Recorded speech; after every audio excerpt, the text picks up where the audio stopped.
क्या आप ये करोगे? हाथ कंगन को आरसी क्या, ये मेरे गुरुदेव का शंखनाद है, जय जय घोष है, जो समस्त भारत देश में, देश विदेश में अब फैल रहा है कि हर आने वाली 14 फरवरी को हम मातृ पितृ पूजन मनाते आए हैं, मना रहे हैं और मनाते रहेंगे।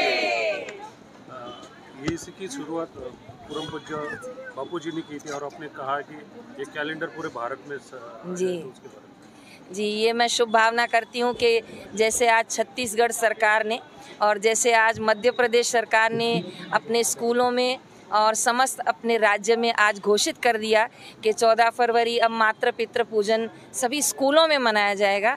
मैं आज हार्दिक अपेक्षा और शुभ संकल्प करती हूँ कि समस्त भारत देश में, यहाँ तक कि भारत देश के कैलेंडर में भी ये लिखा जाए कि 14 फरवरी मातृ पितृ पूजन मनाया जाएगा। ओम मां, हरि ओम मां, हरि ओम मां।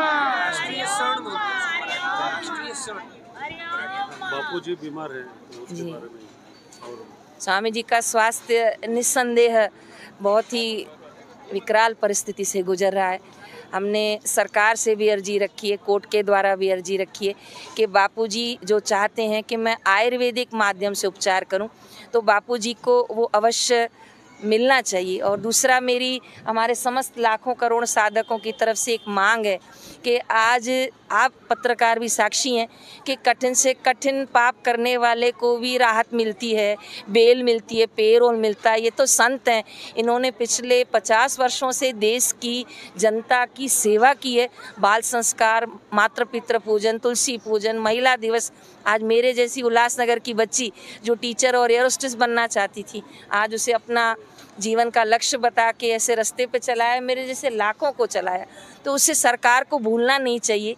और मैं आज शब्द कह रही हूँ, मुझे क्षमा कीजिएगा, सरकार भी कभी उस गुरुदर पे सजदा करती रही है।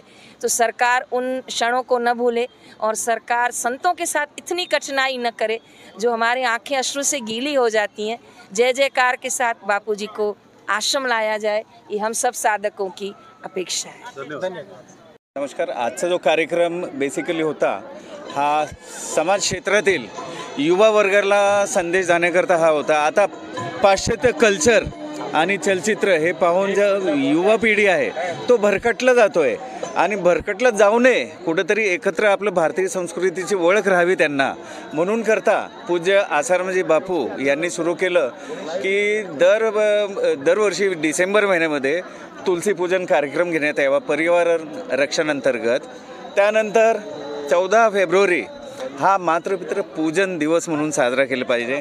पाश्चात्य कल्चरमध्ये वेगळं मदर्स डे असतं, वेगळं फादर्स डे असतं, पण आपली भारतीय संस्कृती जी आहे मातृपितृ आचार्य देवोभव, त्या आता हे आमचे जे गुरुजी बापूजी आहेत त्यांच्या संकल्पनेतून आणि त्यांच्या प्रेरणेने हा कार्यक्रम अख्खा भारतामध्येच नव्हे तर बाहेर देशाच्या बाहेर सुद्धा हे बऱ्याच ठिकाणी साजरा केलं. मी श्री योग वेदांत सेवा समिती पुणे यांनी आयोजित केलेला हा कार्यक्रम आजचा मातृपितृ पूजन दिवस हा बापूजी संत श्री आसारामजी बापू यांनी सुरू केला. जवळजवळ आता 14 वर्ष झाले हा कार्यक्रम उपक्रम हा बापूजींनी सुरू केलेला आहे. 14 फेब्रुवारी हा दिवस जो आहे हा व्हॅलेंटाईन डे म्हणून प्रसिद्ध आहे. याला एक तोड म्हणून किंवा खरा प्रेम दिवस हा आपल्या आई वडीलच आपले आई वडिलांवरतीच आपलं खरं प्रेम असतं, आई वडिलांचं मुलांवर खरं प्रेम असतं. ते साजरं करण्यासाठी बापूजींनी हा क्रांतिकारी उपक्रम सुरू केलेला आहे. आज जवळजवळ एक 700-800 लोकांनी याच्यामध्ये सहभाग घेतला. संत श्री आसारामजी आश्रमकडनं साध्वी रेखा दिदी यांनी संबोधन केले आणि त्यांच्या मार्गदर्शनाखाली आजचा मातृपितृ पूजन हा कार्यक्रम संपन्न झाला. अतिशय भावूक असा कार्यक्रम होता आणि